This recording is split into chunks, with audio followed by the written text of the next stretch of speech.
လန်လေးရဲ့ဆောင်းမှာထက်တန်းကြောင်းသားဆောက်ချိုးတယောက်ကိုတွေ့ရမှာပဲဖြစ်ပါတယ်။ဒူပါလုံးနေရာလဲဆိုရင်တော့စော်တယောက်ကိုရေးစားပေးမလို့ပါ။ဘယ်စော်ပေးမလို့လဲဆိုတော့တိုးခုထိုင်နေတဲ့ထိုင်ကုန်ရဲ့အနောက်ကစော်လေးကိုပေးမလို့ပဲဖြစ်ပါတယ်။အခုကြည့်နေဘရာဒီဇလန်တစ်ချောင်းလုံးဒီဆောက်ချိုးယူနေကြော်ကြီးလိုပဲခေါ်တော့မှာပါ။ကြော်ကြီးလေးတစ်ချက်တော့လမ်းရှုလိုက်တဲ့စော်ကြီးလေးရှစ်တီးဖျက်တော့ခဲ့ပါတယ်။အမစော်လေးဘာလို့နေရာလဲဆိုပြီးကြော်ကြီးနောက်ကိုလဲကြည့်လိုက်တော့ဘရာတို့ပဲကြည့်လိုက်ပါတော့ဗျာ။ဘာလို့နေရာလဲဆိုတော့ကြော်ကြီးကိုတီးထုံနေတဲ့ပုံကြီးပဲဖြစ်ပါတယ်။ကြော်ကြီးလေးတေချာကြည့်လိုက်တော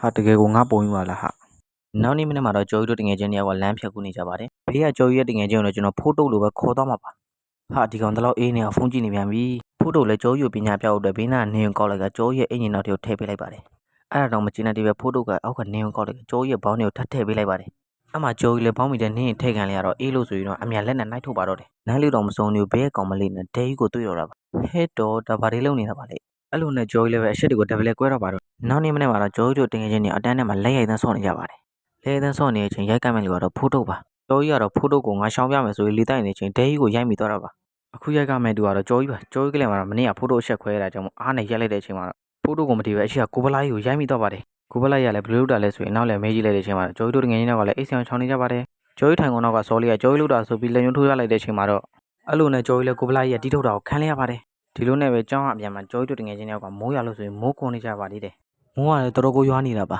ါဟာမိုးကလည်းရွာလိုက်တာကွာတိုင်းငါအိမ်ပြန်လို့ရမယ်နေလန်တွေ့လာတယ်ကွာတော်စမ်းမှာကွာနေလေကိစ္စတော့မနေစင်ခဲ့ရတာသူ့နဲ့ဖိုးတို့လည်းနေလန်တစ်ဆိုပြီးတော့ကျော်ကြီးရဲ့အင်ဂျီကိုခေါင်းတီတကားဆွဲလန်ပလိုက်ပါတယ်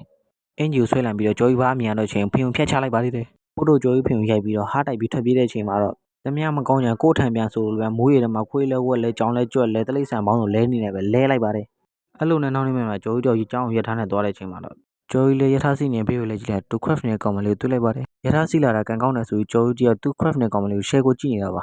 ကျော်ကြီးလည်းစော်လေးကိုအငမ်းမရကိုငဲနေတာပါစော်လေးကိုငမ်းနေတဲ့အချိန်မှာတော့အမှဖိုးတုတ်ကမြန်မာလိုကြီးရောက်ချလာတာပါဖျောင်းကျော်ကြီးမင်းစော်လေးကိုငဲနေမှာစားငါ့ကိုစိတ်ကြိုက်ကြည့်လို့ရတယ်နော်အဲ့လိုနဲ့ကျော်ကြီးလည်းပဲဖိုးတုတ်ကိုလင်းရွာမကြည့်ဆိုရထားပေါ်ကန်ချပလိုက်ပါတယ်ဟာကွာကျော်ကြီးတငယ်ချင်းကိုရက်ဆက်လိုက်တယ်နဲ့ကျော်ကြီးတို့တငယ်ချင်းတွေရောက်လဲကြောင်းရောက်လာခဲ့ပါတယ်အဲ့လိုနဲ့ကျော်ကြီးတို့ခံကားလို့တဲ့အချိန်မှာတော့ဖိုးတုတ်ကကျော်ကြီးနောက်မှာကာယလုကမှာပါ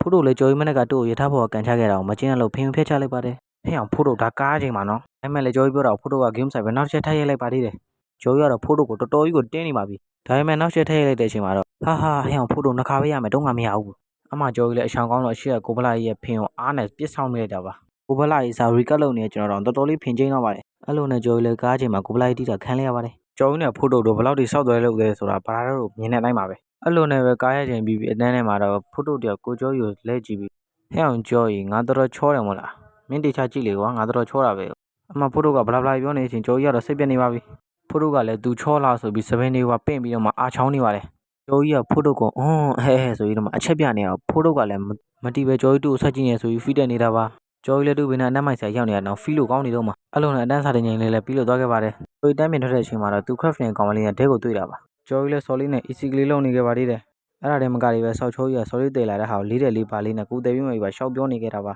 စော်လေးလည်းကျော်ကြီးရဲ့တော်ကြီးတွေကိုရှက်ပြီးထွက်ပြေးသွားခဲ့ပါပြီကျော်ကြီးလည်းသူ့ကိုစော်လေးများဆေးဆိုးသွားလားဆိုပြီးတော့မှကြေခွဲနေပါတယ်ကျော်ကြီးကြေခွဲလို့ကောင်းနေဦးမှာပဲဖိုးတုတ်ကဟဲ့အောင်တိုင်းမင်းအားနေရမလားဒီပစ္စည်းလေးလာကူတယ်လေးပါအောင်ဟာကျော်ကြီးလည်းသူလုံးဆက်ရှိရဲဆိုပြီးဟိုလိုဒီလိုလိုနဲ့ထွက်သွားခဲ့ပါတယ်ရှေ့ဒီကောင်စော်လေးကိုကြောက်လို့ကူတယ်ပေးမယ်လေးပါလေးနဲ့ဟုတ်နေပဲနောက်နေ့မနေ့ရောက်တော့ကျော်ကြီးတို့ဘတ်စကားစီးနေတူတငယ်ချင်းစိုက်ကြည့်နေအောင်သူခန်းစားမိနေပါတယ်ဖိုးတုတ်တို့ကျော်ကြီးကားလို့နေတဲ့အချိန်မှာပါစိုက်ကြည့်နေတာပါစာတင်နေတဲ့အချိန်မှာလည်းကြည့်နေ့လေဓမင်းဆောင်ဆင်းနေတဲ့အချိန်မှာလည်းကြည့်အတူတူမှုန့်တော့ဝစားတဲ့အချိန်မှာလည်းကြည့်ဖိုးတုတ်တို့ကြောမြန်ချင်းနေမှာကြည့်နေတော့ကျော်ကြီးလည်းဒေါက်ခီတော့ပြီးဟဲ့မင်းငါ့ကိုဘာလို့စိုက်ကြည့်နေလဲငါတိမခံနိုင်တော့ဘူးကွာမင်းငါ့ကိုပြောတဲ့ရှိရပြောလိုက်စမ်းပါကွာအမဖိုးတုတ်လည်းကျော်ကြီးပခုံးပို့လိုက်ကတားရီထားလိုက်ပါတော့အေးချောင်းန